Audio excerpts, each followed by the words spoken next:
Aleluia, graça e paz, povo de Deus, seja bem-vindo ao culto do Grande Mover dessa noite. Certamente Deus vai falar algo forte ao seu coração nessa noite, amém? Como está a sua vida, como está o seu coração? Gere no seu coração uma expectativa em Deus acerca desse culto, acerca de tudo aquilo que Deus tem para você nessa noite, mas também aquilo que você tem para oferecer a Deus nessa noite, que você possa oferecer a melhor adoração, o melhor louvor, assim, a sua melhor gratidão, que nessa noite você possa se render inteiramente a Ele, amém? Convoca a sua família, toda a sua casa, vamos adorar o Senhor nessa noite, vamos orar. Deus, nós queremos te adorar, render, ó Pai, graças ao teu santo nome, porque o Senhor é bom. O Senhor tem sido bom para conosco, todos os dias a sua misericórdia nos alcança, nos envolve, elas são as causas de nós não sermos consumidos. Por isso estamos aqui nessa noite uma vez mais, para te adorar. Senhor, te adorar juntamente com toda a nossa casa, nossa família. Nós estamos aqui nessa noite, ó Pai, para erguer um altar de tributo ao teu santo nome, aquele que é digno e merecedor de toda honra, toda glória e toda adoração. Envolva, Pai, o ambiente a qual nós estamos com a tua glória. Acenda a tua Shekinah, tenha liberdade de ação em nosso meio. Envolva-nos com a tua graça e a tua paz. Ó Pai, dê ordem aos seus anjos acerca de nós, ó Pai, nessa noite, acerca de cada um que está nessa noite envolvido nesse culto, que os teus anjos possam estar acampados ao seu redor, dando livramento, proteção, ó Pai, que o Senhor tenha liberdade de agir em nosso meio. É tudo que nós te pedimos e desde já te agradecemos, ó Rei, por tudo que o Senhor é para nós. Receba o nosso culto, receba a nossa adoração, agrada-te de nós uma vez mais. É o que nós te pedimos em nome de Jesus, amém e amém. Vamos adorar o Senhor, adore a Ele nessa noite em nome de Jesus.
Nós nos rendemos e tudo entregamos.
Nós invocamos, acende a chama e que venha o teu reino. Nós nos rendemos e tudo entregamos para sempre. Cantaremos. Nós invocamos, acende a chama e que venha o teu reino. Nós nos rendemos e tudo entregamos para sempre. Cantaremos Hosana, Hosana. O noivo vem, o noivo vem. Hosana.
fechar os teus olhos nesse momento. E talvez durante toda a semana você não esteve tão perto do Senhor, mas nessa noite eu queria te convidar, esteja perto dele. Esteja pertinho dele, porque não há lugar melhor para nós estarmos do que perto do Senhor. Não há lugar melhor para estarmos do que sentado no colo do nosso Pai. É um lugar só nosso, é um lugar onde Jesus preparou, onde Jesus abriu ali o véu e nos deu o livre acesso a Deus. Oh Deus, no seu colo, Senhor, nós queremos estar, Deus. E talvez a sua semana tenha sido uma semana tribulada, uma semana feliz, e talvez você possa ter estado em vários lugares, mas nessa noite nós te convidamos, esteja no colo do seu Pai, no colo do seu Pai, porque é no colo dele o nosso lugar seguro, é no colo do Pai o nosso lugar seguro.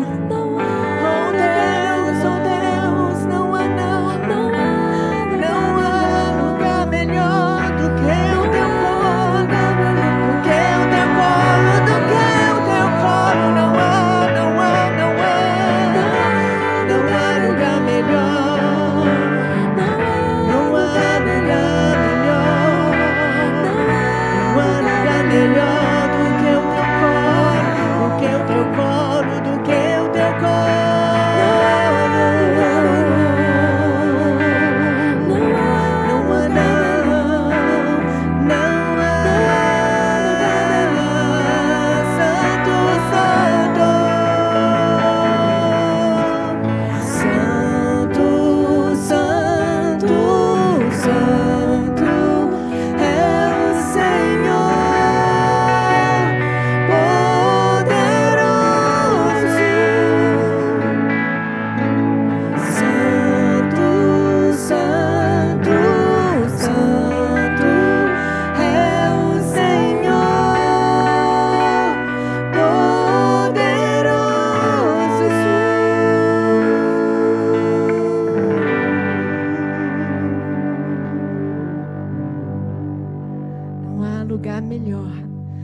nos braços do Senhor. Aleluia. Aleluia. Aleluia. Aleluia. Aleluia.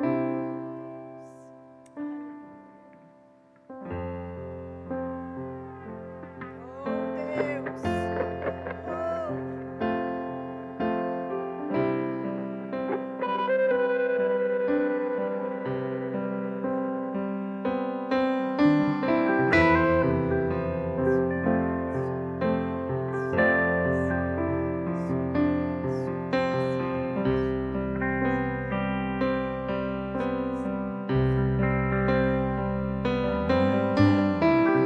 Seguro estou nos braços daquele que nunca me deixou.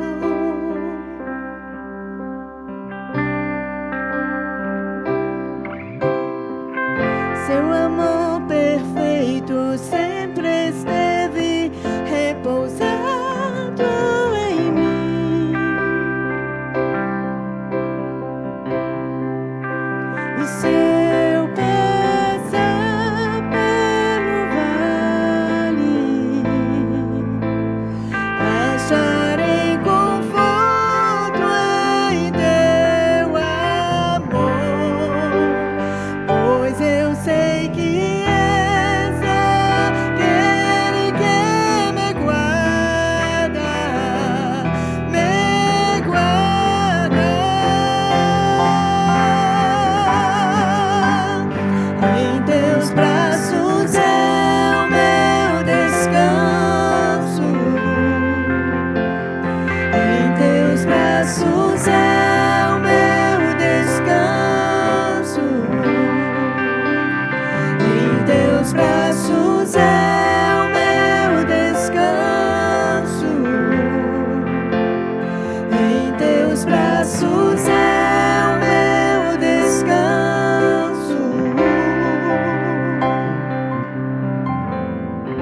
Seguro estou nos braços daquele que nunca me deixou.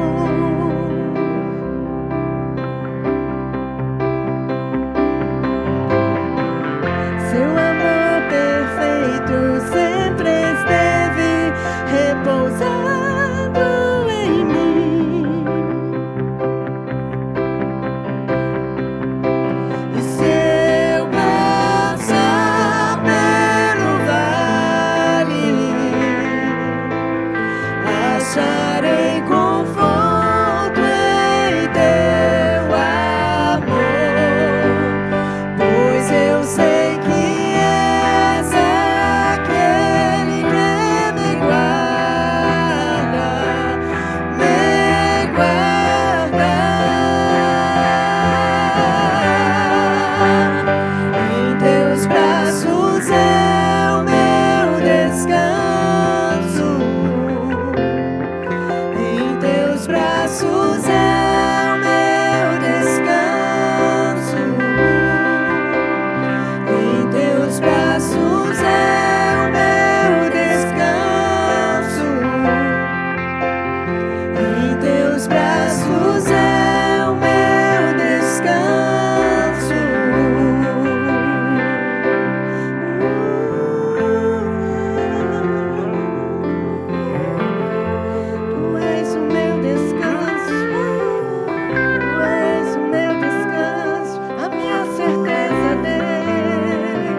sei que és aquele que me guarda, me guarda.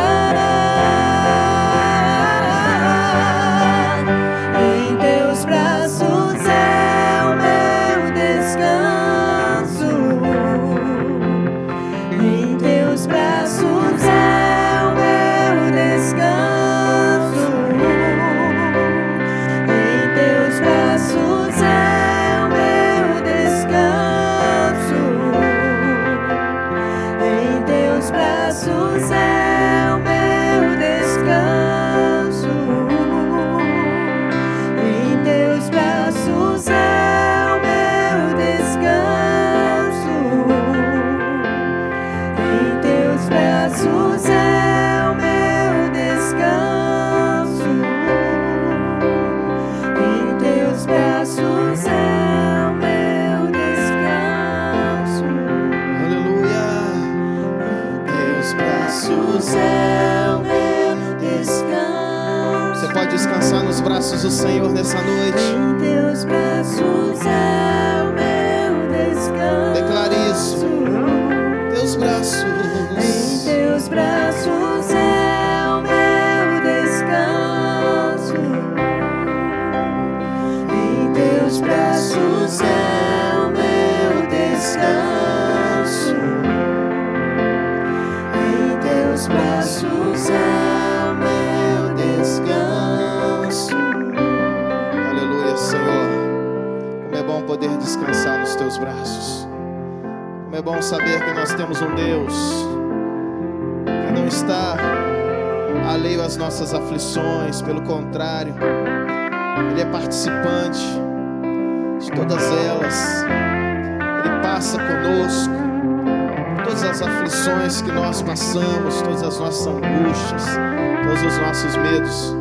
O Senhor está conosco para nos livrar, para nos ajudar a passar por elas. Então somente nós nos entregarmos a Ele, mergulharmos nele, repousarmos nos seus braços de amor. Aleluia, louvado seja o nome do Senhor nessa noite. Graças te damos, Senhor. Aleluia, aleluia. Você pode adorar o Senhor na sua casa, onde você estiver. Você pode dizer: graças te damos, Senhor. Graças te damos pelo teu cuidado, pelo teu infinito amor. Aleluia, louvado seja o nome do eterno Deus. A ti toda a honra, toda a glória, Senhor, todo o domínio, toda a nossa adoração e gratidão pertence a ti. Aleluia, louvado seja o nome do Senhor. Aleluia. Graça e paz, povo de Deus, mais uma vez. Graça e paz, família Betesda. Como é bom estarmos mais uma vez reunidos, mesmo que não de forma presencial, mas com o mesmo espírito de adoração a esse Deus. Nós estamos aqui para o grande mover dessa noite. Culto do grande mover, certamente Deus tem algo a falar ao seu coração, a ministrar sobre a sua vida. Amém? Que bom que você está aí. Você que é visitante, né? Está passando aí, está nos visitando a nossa página, nosso canal. Seja muito bem-vindo ao nosso culto, amém? Eu sou o Bispo Júnior, aqui da Comunidade Missão Betesda, aqui de Volta Redonda, do estado do Rio de Janeiro. Nós estamos aqui no Aterrado, no bairro Aterrado, e você, quando estiver por aqui, você é muito bem-vindo para estar conosco, para que possamos nos conhecer pessoalmente, amém? Então, que Deus te abençoe. Família Betesda, como é bom estar mais uma vez reunidos com vocês, amém? Estamos com saudade, mas creio que em breve nós estaremos retornando às nossas atividades, mesmo que de forma parcial. Nós estamos aí, né, sob um decreto que para o dia 10, agora do próximo mês, provável que os cultos venham retornar, né? Teremos o retorno das nossas atividades presenciais. Claro que de forma parcial, né? Existem algumas restrições, a qual, caso venhamos retornar, estaremos prontamente atendendo as recomendações para que possamos retornar às atividades da igreja presencial. Amém? Então, estamos em oração para que tudo isso venha acontecer, mas que, acima de tudo, a vontade do nosso Deus venha a ser estabelecida sobre nós. Enquanto isso, nós estamos fazendo as nossas lives, né, os nossos cultos online, e você é muito bem-vindo para estar participando conosco. Tá? O nosso canal no YouTube, Comunidade Missão Bethesda, você vai lá, clica no canal, né, e você passa também a ser, né, participante do nosso canal, para que você possa estar acompanhando as nossas lives e todas as atividades da nossa igreja. Amém? Nós estamos com as nossas atividades durante a semana, temos atendimento pastoral todos os dias, na parte da tarde, aqui na igreja, de 2 às 5 da tarde, nós estamos atendendo, né, você que necessita de uma orientação nesse tempo, de uma oração, de um aconselhamento pastoral, nós estamos aqui prontamente para atendê-lo de segunda a sexta, de 2 às 5 da tarde. Todos os dias também nós estamos disponibilizando uma live, né, de oração e também algumas lives que estão sob a responsabilidade dos ministérios. Então, nós estamos aí com as nossas lives. Você fique atento, né, às nossas programações, à nossa página no Facebook. Durante a semana, nós estamos com as nossas atividades. E quarta-feira é o nosso culto, quarta do Mover das Águas. E esse culto, né, como o culto do Grande Mover, estão sendo somente transmitidos pelo nosso canal do YouTube. Então, fique atento a isso, que os nossos cultos, né, nós estamos transmitindo somente no canal no YouTube, e as outras lives diárias que estão sendo transmitidas também pela página do Facebook. Então, fique atento a isso, para que você não venha perder nenhuma das nossas programações. Amém? Estamos também recolhendo os alimentos, né, durante a semana. Você pode trazer alimentos, cestas básicas, que nós estamos assistindo algumas famílias nesse tempo, né, que muitas pessoas estão passando por necessidade, e nós estamos atendendo a muitas famílias nesse tempo. E você que pode abençoar, quer ajudar, você pode também estar contribuindo. Amém?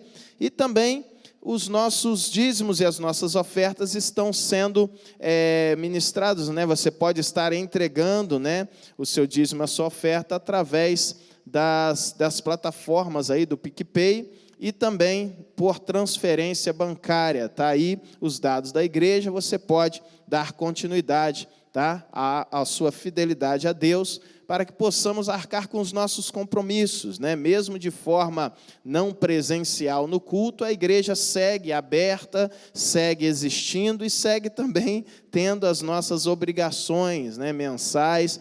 As contas chegam e nós devemos, né, cumprir com as nossas obrigações e honrar o nome do Senhor neste lugar. Amém? Então, que você possa ser fiel a Deus, em nome de Jesus, para que todas as promessas de Deus, através da sua palavra, se cumpra na sua vida, através do seu ato de fidelidade. Então, você pode também, ou então, por opção, trazer durante a semana, aqui na igreja, no horário em que nós estamos de plantão pastoral, para que você possa estar também participando, né, dos seus dízimos e das suas ofertas aqui na igreja. Amém?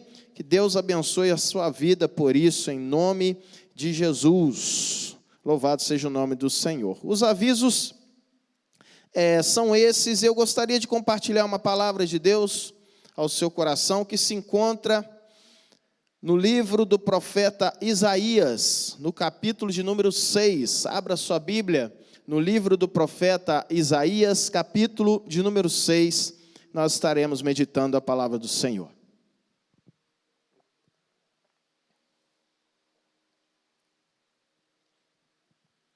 Livro do profeta Isaías, capítulo de número 6. Nós vamos ler a partir do versículo de número 1.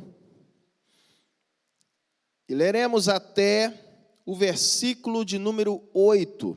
Acompanhe comigo, a sua Bíblia aberta, o seu coração sedento, que você possa ser abençoado pela palavra do Senhor nessa noite. No ano em que morreu o rei Uzias, eu vi ao Senhor assentado sobre um alto e sublime trono, e seu séquito enchia o templo. os serafins estavam acima dele. Cada um tinha 6 asas. Com 2 cobriam o rosto, e com 2 cobriam os pés, e com 2 voavam. E clamavam uns para os outros, dizendo: Santo, Santo, Santo é o Senhor dos exércitos. Toda a terra está cheia da sua glória. E os umbrais das portas que se moveram com a voz do que clamava, e a casa se encheu de fumaça. Então disse eu: ai de mim, que vou perecendo, porque eu sou um homem de lábios impuros e habito no meio de um povo de impuros lábios, e os meus olhos viram o Rei, o Senhor dos exércitos. Mas um dos serafins voou para mim, trazendo na mão uma brasa viva que tirara do altar com uma tenaz. E com ela tocou a minha boca e disse: eis que isso tocou os teus lábios, e a tua iniquidade foi tirada, e purificado o teu pecado. Depois disso, ouvi a voz do Senhor que dizia: a quem enviarei? E quem há de ir por nós? Então disse eu: eis-me aqui, envia-me a mim. Somente até aí. Deus, fala ao nosso coração nessa noite. Ministra a tua palavra de forma eficaz e poderosa sobre a nossa vida. Deus, que o teu Espírito traga a revelação acerca da tua vontade sobre nós essa noite. Deus, e que esta palavra, ela venha descortinar a nossa mente, abrir o céu sobre nós, e que o poder que há nela venha se revelar a nós, e que o Senhor, ó Pai, possa cumprir o objetivo da qual ela está sendo enviada sobre cada coração nessa noite. Fala comigo e fala conosco, no nome precioso de Jesus. Se você recebe, diga amém. Graças a Deus. Eu queria falar exatamente acerca do ano da morte. O texto, ele faz menção, começa falando exatamente da morte de um rei. No ano da morte, o profeta Isaías diz: no ano da morte eu vi Deus. Nós não podemos viver a nossa vida pelas emoções que sentimos, mas sim pelas revelações que carregamos. A nossa mente, ela está condicionada a agir ou reagir 70% daquilo que nós vemos, 20% daquilo que ouvimos e 10% daquilo que falamos. Nós somos impulsionados pelas nossas emoções. E na verdade somos impulsionados pelos os nossos sentidos, os olhos, aquilo que ouvimos e aquilo que falamos fazem parte dos nossos sentidos, e nós somos impulsionados a agir ou reagir por esses sentidos. E esses sentidos muitas vezes são aqueles que alimentam as nossas emoções. Ser espiritual, na verdade, é conseguir enxergar além do que se pode ver. Na verdade, não é ver com os olhos, mas sim ver com a revelação que carregamos dentro de nós. Isso é ser espiritual. Ezequiel, no capítulo 37, quando faz menção do profeta Ezequiel, que é levado ao vale de ossos secos, a Bíblia diz ali que Deus, ele pergunta algo para o profeta, e diz: profeta, poderão viver esses ossos? O que eu aprendo com isso? Eu aprendo que aquilo que eu vejo decreta aquilo que eu posso. Quando Deus diz: você está vendo o vale, o que você acha? Eles podem viver? Então, na verdade, eu posso aquilo que eu vejo. Aquilo que eu vejo decreta o que eu posso. Então, toda a visão, ela altera uma condição na nossa vida. E é por isso que a nossa visão, ela não pode ser alimentada pelas nossas emoções. A nossa visão, a vida espiritual, ela não pode ser alimentada pelas nossas emoções, daquilo que vemos, daquilo que ouvimos ou daquilo que falamos. Isso são os nossos sentidos. E essas não podem ser as bases que sustentam a nossa visão. Porque, na verdade, eu estarei vivendo de uma forma tão somente emocional. E esse é o grande perigo.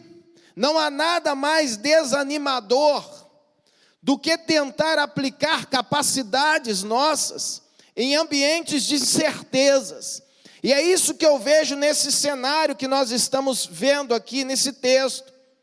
Porque, na verdade, o ano da morte do rei Uzias, esse texto não se trata tão somente do óbito do rei, mas se trata do cenário que envolvia aquele ano. Um ano de instabilidades emocionais, um ano de incertezas do reino de Judá. Porque esse rei, o ano da sua morte, para um governo monarca, não há nada mais importante do que o trono do rei. Olhar para o trono era sinal de segurança, de estabilidades. Você olhar para o trono e ver o rei assentado, isso trazia paz no seu coração, porque você sabia, ali está ungido, escolhido de Deus para governar sobre a minha vida. E aquilo traz segurança, traz provisão, traz cuidado. Agora, quando você olha para o trono e não vê o trono completo, você vê o trono vazio, com a ausência do reinado, isso gera instabilidade. Isso abala as nossas emoções, e esse é o perigo de basearmos as nossas emoções em momentos, ou tão somente naquilo que nós vemos. Porque os momentos, eles são circunstanciais, eles variam. Uma hora, as nossas emoções baseadas nas coisas que nós estamos vendo, nas circunstâncias que nos envolvem, uma hora o trono está cheio, está completo, tem alguém sentado governando, e aquilo traz paz, traz segurança, mas a ausência da pessoa no trono, isso traz incerteza, isso traz instabilidade, isso traz vulnerabilidade. E esse é o grande problema de nós vivermos a nossa vida baseada nas nossas emoções. Porque as circunstâncias, elas variam muito. Por isso que a Bíblia diz que o choro pode durar uma noite inteira, mas a alegria vem por amanhecer. Por quê? Porque as nossas emoções, elas variam muito. Eu posso chorar hoje, amanhã eu posso sorrir. Mas isso não pode ser a base que sustenta a minha visão. Eu não posso andar a minha vida me segurando nas emoções daquilo que eu estou vivendo. Mas, na verdade, aquilo que sustenta a minha vida tem que estar baseada na revelação que eu carrego dentro do meu coração. E é isso que eu queria falar nessa noite. Eu queria falar porque viver uma vida de instabilidade emocional é muito perigoso. Porque transforma resistência em desistência muito rápido. Viver uma vida emocionalmente instável, abalada, ela transforma a força em fraqueza muito rápido. Transforma a alegria em tristeza muito rápido. A paz vira guerra muito rápido. Então as pessoas que vivem das suas próprias emoções, vivem dentro desse ambiente de vulnerabilidade, de muita instabilidade. E agora o texto vai dizer que o profeta Isaías, ele vai ao templo, e Deus vai lhe dar uma visão no templo. E esta visão vai ser o divisor de águas na vida do profeta Isaías. A visão que ele vai ter vai mudar todo o cenário da sua vida. E era isso que eu gostaria que você guardasse nessa noite. Eu começo aqui entendendo nessa passagem que por pior que seja o ano, o cenário que tem abalado as nossas emoções, por pior que seja o ano que nós estamos vivendo, eu creio que é um tempo que nós estamos vivendo na nossa vida, mas eu creio que é um tempo que Deus quer marcar a nossa vida com algo muito positivo, como Deus fez na vida do profeta Isaías. Era um ano ruim, era um ano a qual as suas emoções estavam afloradas, era um tempo de instabilidade, de vulnerabilidade, mas Deus marca o ano do profeta com algo positivo, e nessa noite eu quero que você receba isso em nome de Jesus. Esse ano, por pior que tem sido as nossas emoções, este ano não vai ser marcado como um ano de morte, mas vai ser marcado como um ano a qual você verá o Senhor, e Deus fará nascer uma visão dentro de você, que vai te dar bases para que você não viva das emoções, mas viva das revelações que há por trás dessa visão, que vão fazer com que você siga adiante. É isso que eu vejo nessa passagem. Deus quer marcar este tempo com algo positivo na sua vida. Deus quer fazer nascer dentro de cada coração uma visão. Deus quer fazer nascer uma visão dentro do seu coração esse ano. Creia nisso, receba em nome de Jesus. É tempo de dar seguimento a coisas, é tempo de estabelecer coisas novas, é tempo de dar início a coisas, é tempo de dar continuidade a coisas, porque Deus vai fazer com que a visão sustente a sua vida, e as emoções, elas não vão prevalecer sobre você. Este ano não vai ser marcado somente pelas mortes. Esse ano vai ser o ano que Deus vai fazer você enxergá-lo, e quando você enxergar, ver o Senhor, vai nascer uma visão dentro de você. Creia nisso em nome de Jesus. Uzias foi um dos reis de Judá. A Bíblia vai dizer que ele reina por 52 anos, o reino de Judá. Ele começou o seu ministério com 16 anos. A Bíblia vai mostrar que o rei Uzias, ele efetuou várias coisas no seu reinado. Ele elevou o nível social da nação, o nível cultural e econômico. Mas a Bíblia vai dizer que depois que ele cresce, fortifica o seu reinado. Em 2 Crônicas, capítulo 26, vai falar que depois que ele se fortificou, cresceu, ele se corrompeu. Ele foi fazer aquilo que não era para ser feito. Ele cresceu, mas ele não amadureceu. Esse é o grande perigo do crescimento. Não basta crescer sem amadurecer. Ele vai crescer, vai se tornar grande, vai estabelecer o seu reinado, fortificou a nação, mas a Bíblia diz que ele decidiu acender o incenso no altar, que não era coisa de rei fazer, era coisa para sacerdote. Ele foi se meter naquilo que não era para ele se meter. Ele foi fazer aquilo que Deus não permitiu que ele fizesse. E isso eu acho interessante na nossa vida espiritual. Por mais que você cresça, por mais que você se torne grande, isso não te valida fazer tudo o que você quer. Não é o seu tamanho que vai validar aquilo que você faz, mas sim, quanto maior você estiver, mais submisso a Deus você seja, para você entender qual é a boa, perfeita e agradável vontade do Senhor para a sua vida. Não importa a grandeza das conquistas, de tudo aquilo que você alcançar, o grande perigo do crescimento é isso.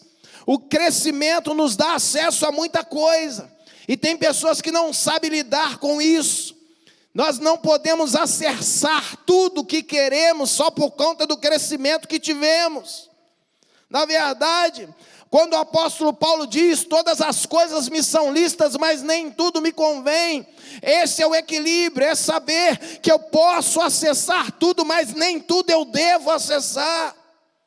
E é isso que ele vai fazer, ele vai tocar naquilo que não era para ele tocar, fazer o que Deus não tinha permitido que ele fizesse. E tem muitas pessoas caindo nesse erro, fazendo as coisas, achando por bem fazer. Eu faço, eu falo, eu faço o que eu quiser, eu falo o que eu quiser, a boca é minha. Nem tudo você deve fazer. Ele vai tocar no incenso, ele vai acender o altar do incenso, mas não era para ele fazer. Resultado, o sacerdote Azarias vai lá juntamente com outros sacerdotes, adverte ele. E a Bíblia vai dizer que o resultado disso, Deus fez com que caísse uma lepra sobre o rei Uzias. Segundo Reis, capítulo 15, vai dizer que foi feita uma casa fora do templo, para que ele pudesse habitar e morar, porque ele leproso, ele não podia acessar ao templo, e nem tampouco os utensílios daquela casa, que eram santos. E a lepra, no Antigo Testamento, estava associada ao pecado, ou seja, quando Deus marca ele com lepra, Deus estava fazendo com que essa identificação, essa identidade fosse lançada sobre ele, ou seja, você está em pecado. E agora ele é retirado do templo, e agora o trono fica vazio. Jotão, seu filho, não pode herdar o trono do seu pai ainda, por quê? Porque o seu pai, mesmo em pecado e fora do templo, ele ainda é rei. E ele só poderia herdar o trono do seu pai depois que o seu pai morresse.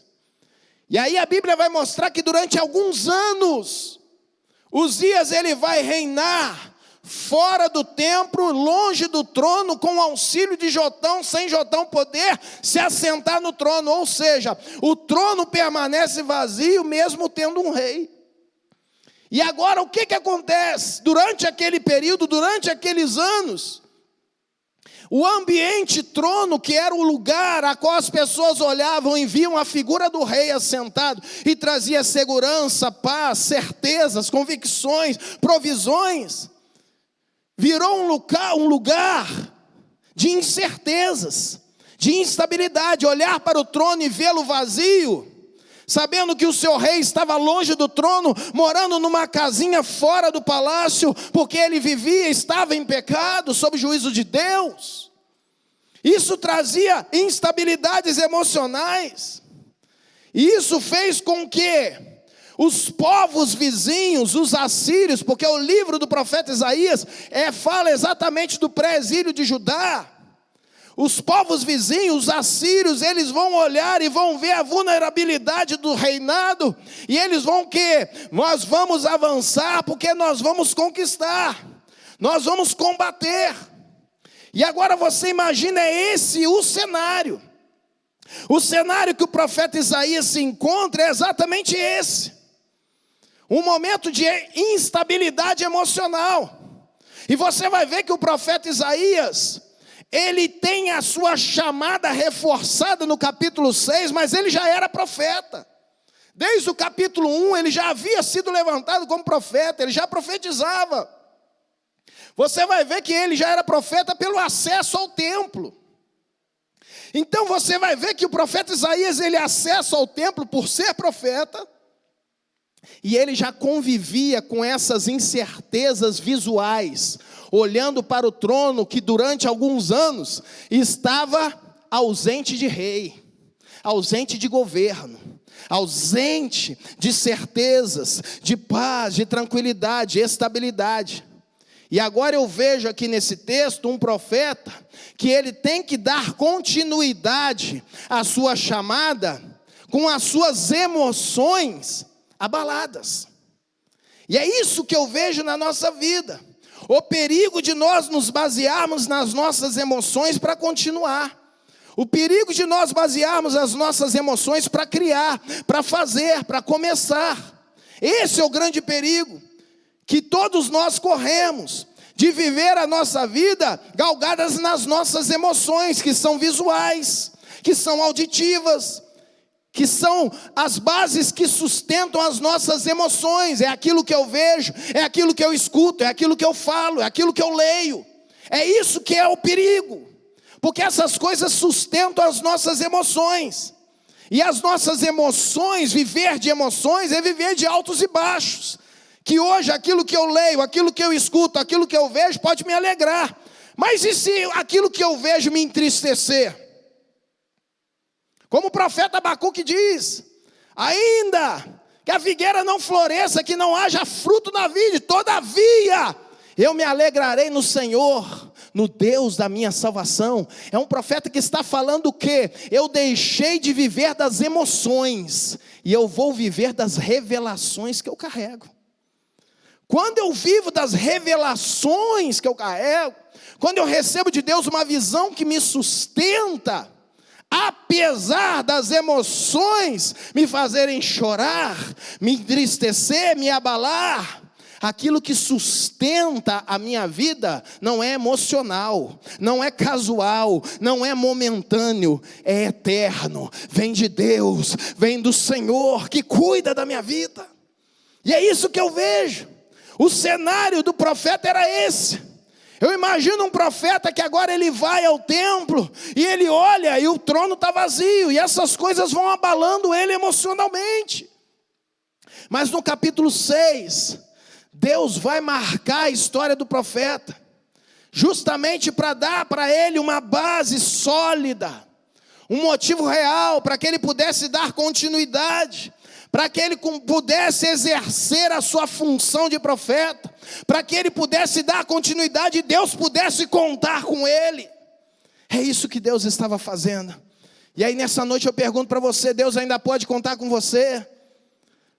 Deus, ele pode contar com você? Se Deus perguntar quem eu enviarei, ele pode contar com você? Será que as suas emoções estão, se a sua vida está firmada nas suas emoções, você está abalado a ponto de desistir, a ponto de parar, a ponto de deixar de fazer, a ponto de deixar de ser fiel? Muitas pessoas que vivem com a base nas emoções, perdem coisas, porque o caminho da perda passa pela vulnerabilidade dos nossos estados emocionais. Casamentos que se perdem é por causa disso, porque vivem com as emoções afloradas.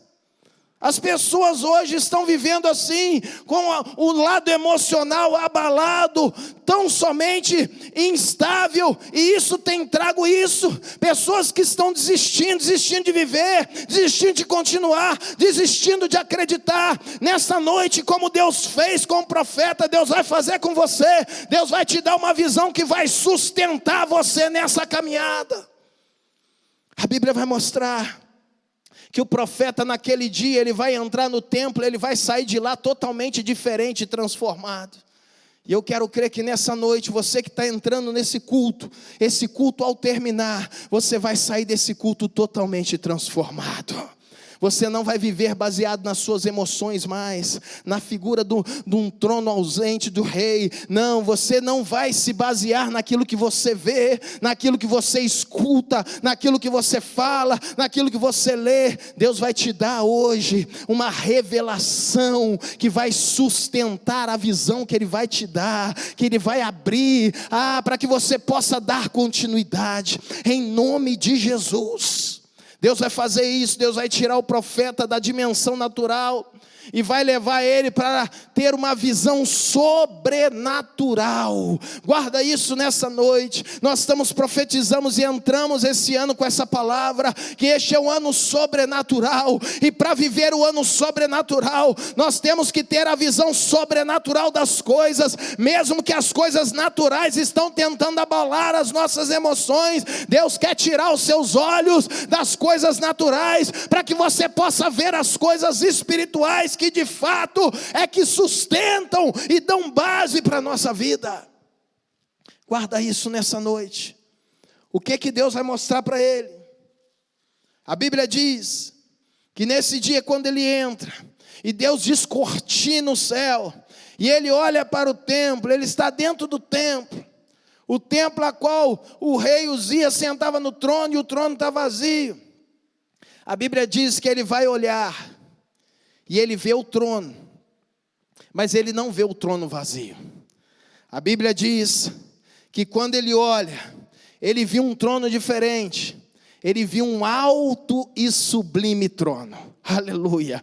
Aquele trono que estava vazio, que estava inoperante, que não havia mais a figura do rei Uzias há um bom tempo, por conta do seu pecado, e agora a sua exclusão do seu palácio. Agora aquele trono vazio, ele vai ver em forma diferente, numa dimensão sobrenatural. Ele vai ver um trono diferente, um trono que está acima do trono do rei Uzias. Ele vai ver um trono sublime, um trono alto, um trono perfeito, perfeito, um trono magnífico, e esse trono não está vazio. A Bíblia diz que o próprio Deus, o próprio Senhor, estava sentado nesse alto e sublime trono. O que eu vejo aqui era Deus dando bases para trazer uma revelação consistente para o profeta, para que ele pudesse entender o seguinte: ei, Isaías, nem tudo está do jeito que aparenta estar. Você olha o trono vazio e te abala. Você olha o trono vazio e pensa que tudo fugiu do controle, que tudo está perdido. Não está. É acima do trono do rei Uzias está o meu trono, e eu estou assentado nele, eu governo nele, e daqui ninguém me tira. Tudo está sob o controle das minhas mãos, Isaías. Pode ficar tranquilo que eu estou aqui, assentado no meu alto, no meu sublime trono, e eu controlo todas as coisas. Eu controlo o céu, eu controlo a terra. As coisas perderam o controle aí embaixo, mas aqui em cima está tudo controlado sobre o meu governo. Era isso que Deus estava mostrando.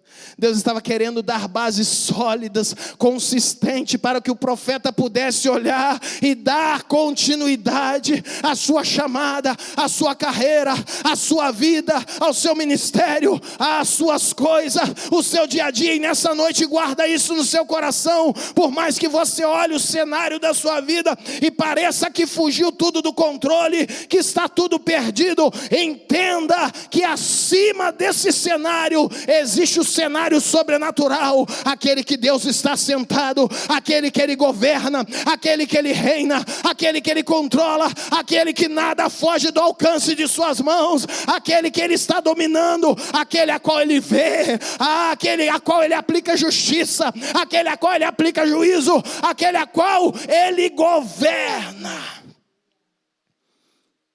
Ele está no trono. Você consegue ver Deus no trono? Você consegue enxergar Deus no trono, no controle da sua vida? Era isso que Deus estava mostrando para o profeta. A segunda coisa que ele vê, Isaías olha e vê a orla do seu manto enchia o templo. Olha que lindo isso. O que significa isso? A orla simboliza um Deus que se permite acessar, um Deus que faz morada na eternidade do céu, mas a terra é estrado dos seus pés. Deus pode estar nas alturas, mas a orla do seu manto toca na terra. Deus estava querendo dizer para Isaías: Isaías, parece que eu estou longe, mas eu estou perto. Parece que eu estou inacessível, mas eu te dou acesso. Pode chegar, pode se achegar, pode tocar na orla, porque quando você tocar, eu vou me manifestar. É um Deus que se permite acessar. A palavra do Senhor mostra isso. Em Mateus, no capítulo 9, versículo 21, a Bíblia diz que quando Jesus passava por uma cidade, a Bíblia diz que uma mulher que sofria de fluxo de sangue durante muitos anos da sua vida, ela entra no meio da multidão, e a Bíblia diz que ela se joga nos pés do Senhor e toca na ponta das orlas das vestes do seu vestido, e ela diz consigo mesma: se tão somente eu tocar na orla do seu vestido, eu serei curada. E sabe o que aconteceu? Ela foi curada imediatamente, porque assim é Deus. Parece que está longe, mas está perto. Deus se permite acessar, Deus se permite ser tocado. Por isso que Ele deixa a sua orla encher o templo, passando perto de nós, para mostrar: parece que eu estou longe, mas eu me permito acessar. Toca em mim que tudo vai mudar. Entenda isso. Essas bases é que sustentam a visão, a revelação que eu carrego. Por mais que eu pense que o trono está vazio, por mais que as emoções tentem falar que tudo está perdido, Deus vai deixar uma visão que vai sustentar a tua vida e vai trazer revelações para que você possa carregar na sua jornada. Foi isso que ele estava falando com Isaías. Isaías, eu estou aqui, Isaías. Isaías, a minha orla está aí, Isaías. Isaías, pode tocar, Isaías. Aí a terceira coisa, a Bíblia diz que ele vai ver serafins. Serafins são anjos, seres ardentes em fogo.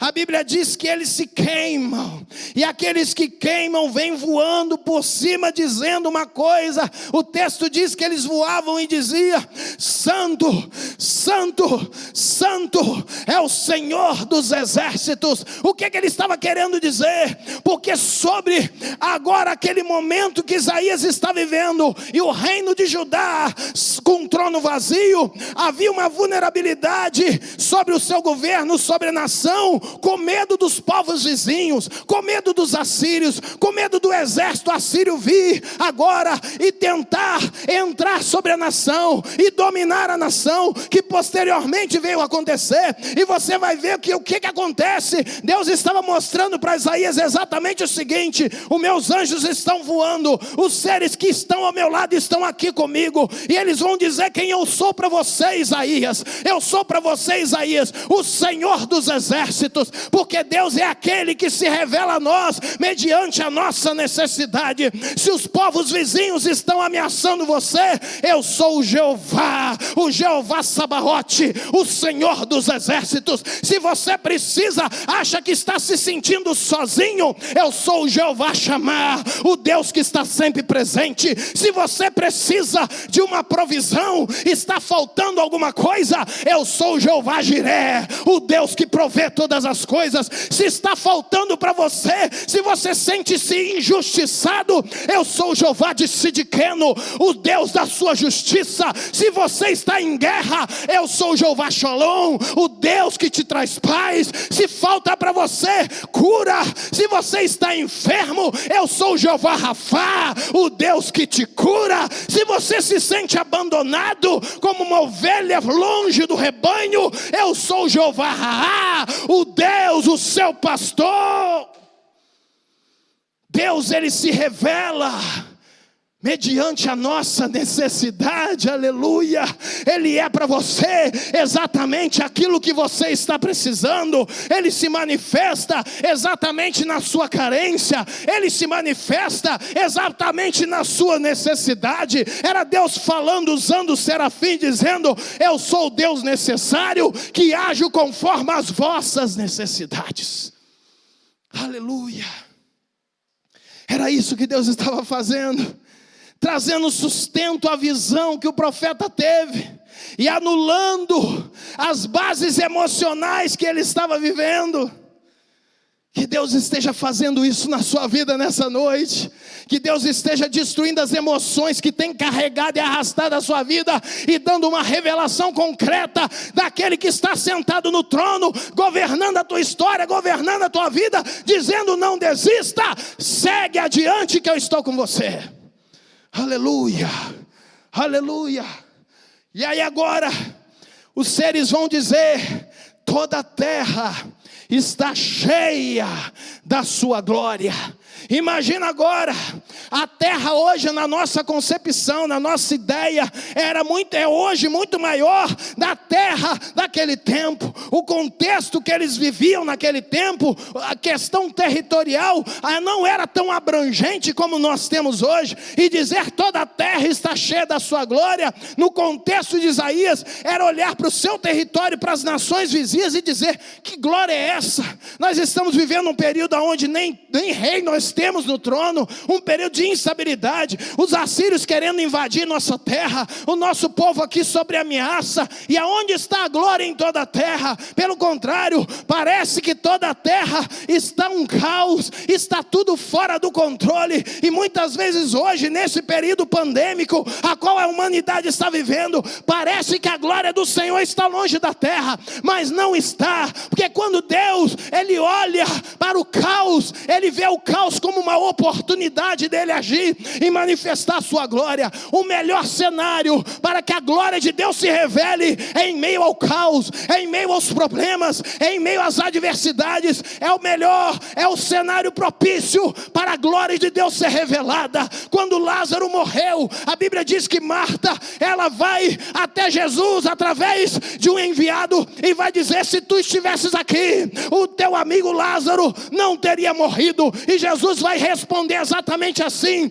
esta enfermidade não é para a morte, mas é para a glória de Deus, é para que o Filho do Homem se manifeste através dela. Deus não vê a morte como fim, Deus não vê o problema como problema, Deus não vê as coisas como nós vemos. O caos para Deus é cenário de oportunidade para que a sua glória se revele. E eu creio nisso, que nesse tempo que parece que tudo está perdido, que está fora do controle, a glória do Senhor será revelada.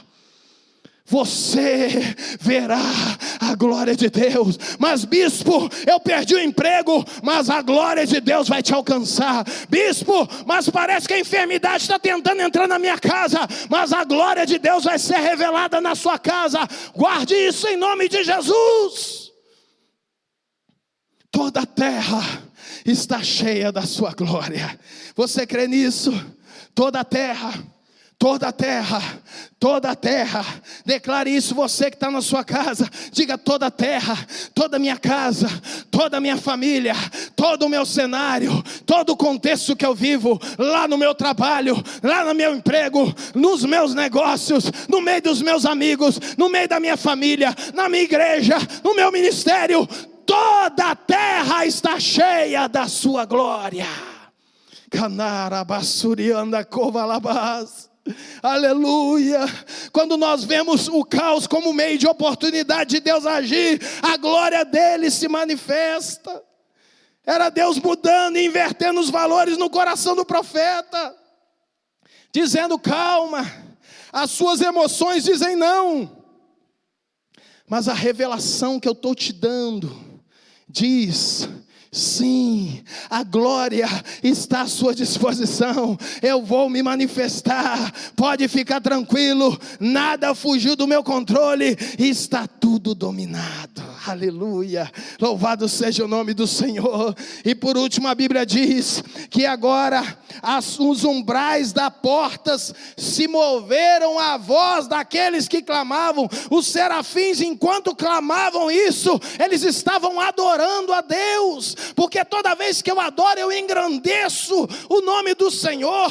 Adoração é engrandecimento, é fazer o nome dele grande sobre a minha vida, sobre as circunstâncias. Então quando os serafins diziam: olha, toda a terra está cheia da sua glória, ele é o Senhor dos exércitos, eles estavam adorando o nome do Senhor e revelando quem ele era para Isaías. E aí eu entendo aqui algo interessante, que quando os serafins diziam: ele é grande, ele é o Senhor dos exércitos, toda a terra está cheia da sua glória, esse cenário, essa adoração, essa atmosfera começou a tomar o templo, e as portas começaram a se mover, a balançar, a se abrir. E isso aqui eu vejo que a adoração, ela abre porta. A adoração mexe nas portas que se fecham, nas portas que nos trancam. A adoração é um meio de fazer com que qualquer porta, qualquer cenário aqui na terra se mova, se estremeça, porque a adoração, ela invade o sobrenatural, e tudo aquilo que eu lanço no terreno sobrenatural volta para mim mesmo, no meu âmbito natural, em formato de glória, em formato de revelação, em formato de ação divina nessa terra. Quando eles estavam adorando, os umbrais da porta começaram a se mexer. E nessa noite eu vou dizer para você: deixa a murmuração de lado e comece a adorar, e comece a engrandecer o nome do Senhor. Bispo, mas as minhas emoções dizem que eu não posso adorar, as minhas emoções não me levam a adorar, só me levam a reclamar, a murmurar. Eu quero dizer para você: deixa as suas emoções de lado, baseie-se nas revelações que você carrega e adore ao Senhor, mesmo em meio à crise, mesmo em meio ao cenário caótico, adore ao Senhor, porque a adoração vai fazer com que portas se abram, com que janelas se escancarem, com que grilhões sejam despedaçados, com aquilo que está te amarrando, venha te soltar. Alguma coisa Deus vai fazer no cenário natural, quando no seu âmbito sobrenatural, a sua adoração chegar até Ele. Foi isso que aconteceu. A adoração abre portas. A adoração não pode fugir dos nossos lábios. A adoração não pode ser tirada do meio de nós. A adoração a Deus não pode ser removida nos momentos a qual as nossas emoções estão abaladas. A nossa adoração deve continuar ao Senhor, porque é ela que faz com que as estruturas naturais caiam por terra, para que eu possa continuar. Aí a Bíblia vai dizer agora que depois disso tudo, Deus vai se direcionar para o profeta. Depois que ele restaura, depois que ele coloca bases para sustentar a visão do profeta, para ele que pudesse continuar vivendo não pelas suas emoções, mas sim pelas revelações que agora Deus deu para ele. Depois que isso tudo entra no coração dele, aí é que você vai ver Deus falando com ele. Ele viu Deus deu ordem, os anjos vieram e falaram com ele, revelou a ele quem Deus era, trouxe as revelações para sustentar a sua vida, a sua caminhada, a sua jornada. E agora Deus vai direcionar ele, e Deus direciona através de uma pergunta. Entenda uma coisa, Deus vai perguntar: a quem enviarei? Quem há de ir por nós? Deus, ele não precisa de respostas pela qual ele já sabe, ele é onisciente. Deus, ele não estava perguntando por fruto de uma dúvida divina, pelo contrário, Deus já sabia a resposta. Por que Deus pergunta para o profeta? Por que Deus lança este questionamento naquele ambiente de glória no templo? Deus, ele vai perguntar simplesmente para ouvir da boca do profeta a sua confissão. Deus estava querendo ouvir da boca dele a sua confissão de quem recebeu aquela revelação e que aquilo mudou a sua vida. Porque quando Deus pergunta, imediatamente o profeta responde dizendo o quê? Senhor, ai de mim, que sou pecador. Olha o que ele diz: eu sou um homem de impuros lábios e habito no meio de um povo de lábios impuros. E agora os meus olhos viram o Senhor. E aí agora imediatamente um anjo sai com uma tenaz ardente, toca nos lábios do profeta, para testificar e dizer: olha, não te falta nada para continuar. Os teus pecados eu tiro agora. Se o problema eram as suas emoções, eu trouxe a revelação para te sustentar. Se o problema é o seu pecado, eu sou aquele que tem o poder de perdoar pecado, de tirar pecado, de eliminar pecado. Não tem nada que possa te impedir. Nessa noite entenda isso você, porque talvez você esteja escutando isso tudo, e você escute e olha e fala: não, mas eu sou pecador, eu estou longe disso tudo. Quem sou eu? Quem sou eu para Deus contar contigo? Eu quero dizer para você que não te falta nada. Revelação de quem Ele já te deu, e agora tudo que você precisa talvez é confessar o seu pecado, é dizer: Senhor, eu sou pecador, Senhor, eu tenho uns problemas sim, mas eu quero dizer nessa noite que não existe problema neste mundo que Deus não possa resolver, não existe nenhum pecado que Deus não possa perdoar. Deus é o Senhor, Deus é aquele que te perdoa, Deus é aquele que te lava, Deus é aquele que te justifica, Deus é aquele que te purifica. Ele enviou o seu Filho Jesus para morrer pelos nossos pecados,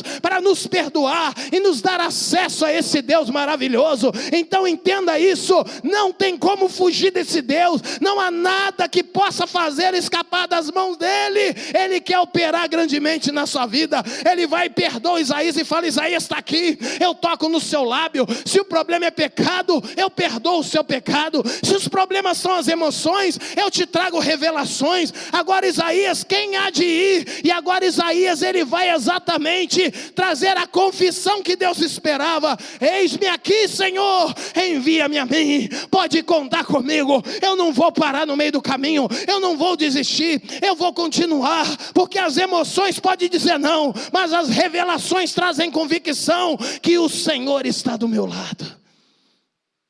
E ele vai e se coloca na disposição de Deus, e ele retoma a caminhada profética. Guarda isso no seu coração. No ano da morte, Isaías viu Deus. Nesse ano difícil, Deus quer que você veja Ele. Deus quer que você encontre Ele. Deus não quer que você viva das emoções. Deus quer te dar revelações que sustentem a sua caminhada. Talvez essa noite você olhe e fale: nossa, eu pensei em desistir, eu deixei de acreditar. Deus quer que você volte a acreditar.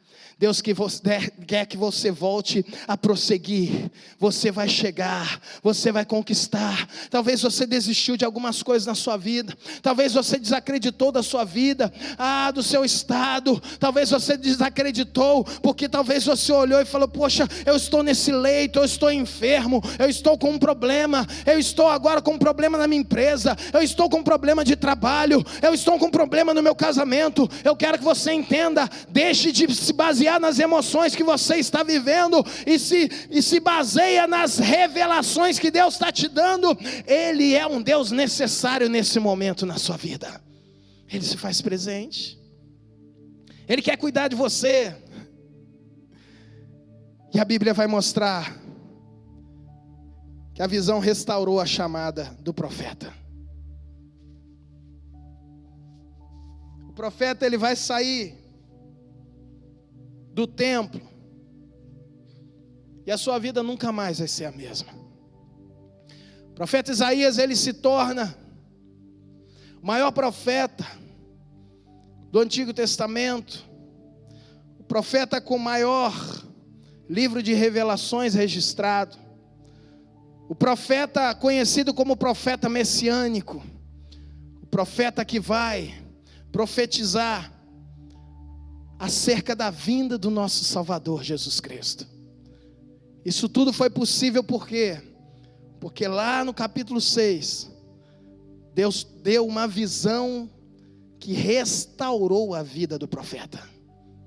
Fez com que as emoções que o abalavam dessem lugar a uma revelação que te sustentasse. Nessa noite eu quero que você guarde isso no seu coração. E eu encerro essa palavra aqui. Que Deus nessa noite, através dessa palavra, traga uma revelação no seu coração, que sustente a sua vida, que te leve adiante, que te leve a acreditar, ou a voltar a acreditar. Você que talvez desistiu de caminhar, que nessa noite essa palavra reavive a sua vida espiritual com Deus, que ela renove a sua esperança, que ela restaure as suas convicções. Deixa as emoções falarem mais alto, não. Mesmo que o trono pareça estar vazio, acima desse trono existe um alto e sublime trono, a qual Ele está sentado, governando soberanamente sobre todas as coisas. Amém.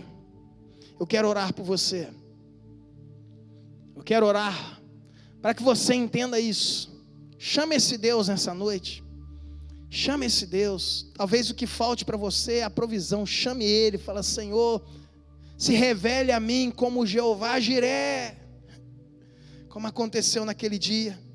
Os anjos trouxeram revelação de Deus para Isaías, conforme ele precisava. Talvez seja o Jeová Tsidiqueno. Senhor, Tu és a minha justiça. Talvez seja o Jeová Chamar, o Deus que está presente aqui. Talvez seja o Jeová Sabaote, o Senhor dos exércitos, o Deus que guerreia as nossas guerras. Talvez seja o Jeová Elohim, o Deus forte. O que você precisa nessa noite? É esse que você vai ver assentado no alto sublime trono da sua vida, governando soberanamente, deixando as orlas do seu manto, para que você tenha acesso a tocá-lo. Deus, nessa noite, abençoa o teu povo. Senhor, que as emoções abaladas venham dar lugar a revelações restauradoras nessa noite. Toque em cada vida, cada um que está na sua casa, no seu lar, se sentindo talvez abandonado, sozinho, desamparado, desabrigado. Que o Senhor, que é o Jeová, que se revela conforme as nossas necessidades, se revele a cada um de nós, a cada um dos teus filhos que está ouvindo essa palavra. Senhor, em nome de Jesus, cobre cada um com teu sangue precioso. Reveste a tua igreja das suas armaduras celestiais. Abençoa o teu povo. Abençoa e mostra, Senhor, que tu está presente, que tu és um Deus que cuida de nós. Abençoa o teu povo, Pai, para que possamos não desistir, mas prosseguir contigo, sabendo que o Senhor cuida de nós. Deus, eu também oro, colocando em tuas mãos a vida desse homem, dessa mulher, desse jovem, desse ancião, dessa criança, que ouve essa palavra e deseja entregar a sua vida em tuas mãos, recebendo o Senhor como Senhor, único e Salvador de sua vida. Toma ele em tuas mãos, toma ela. Aquele que andou afastado dos teus caminhos e deseja retornar nessa noite, que o Senhor também possa acolhê-lo com teus braços de amor. Perdoa os nossos pecados, como o Senhor fez com Isaías naquele dia, sobre o teu filho e sobre a tua filha, que a tua tenaz ardente toque, e elimine e desfaça todo o pecado, toda iniquidade seja tirada, e seja justificada pelo sangue do Cordeiro. Toma esse homem, essa mulher em tuas mãos, e abençoa o seu lar e a sua casa e toda a sua família. Eu abençoo como pastor a família Betesda também, o rebanho ao qual o Senhor tem me confiado. Eu abençoo o teu filho, a tua filha, seu lar, sua casa com toda a sorte de bênção. Nesse tempo a qual nós não estamos podendo estar na igreja de forma presencial, ó Pai, que o teu amor invada cada casa, cada família, cada lar nessa noite. Que eles se sintam abraçados, acolhidos pelo Senhor. Ó Pai, e a cobertura espiritual vinda do teu trono, a sombra que vem do Altíssimo, venha cobrir, ó Pai, cada lar, cada família, cada casa. Eu os abençoo nessa noite em nome de Jesus. E te peço, ó Pai, continua conosco. Continua se revelando a nós. E graças te damos por tudo. No nome santo de Jesus. Amém e amém e amém. Que Deus te dê uma semana abençoada, cheia de revelações concretas de quem Ele é. Amém? Não esqueça disso. Não viva pelas suas emoções. Viva pelas revelações que você carrega. Você tem motivos para continuar. Que Deus abençoe sua vida em nome de Jesus. Que o amor eterno, precioso, grandioso, encontrado no Deus Pai, a graça redentora, salvadora do nosso Senhor e Salvador Jesus Cristo, e as doces comunhões, consolações do Santo Espírito de Deus, repouse sobre sua vida, casa, família, e sobre todo o povo de Deus que se reúne na face da terra, não somente hoje, mas para todos sempre. Quem recebe, diga amém, e que Deus abençoe em nome de Jesus. Até mais, que Deus te abençoe.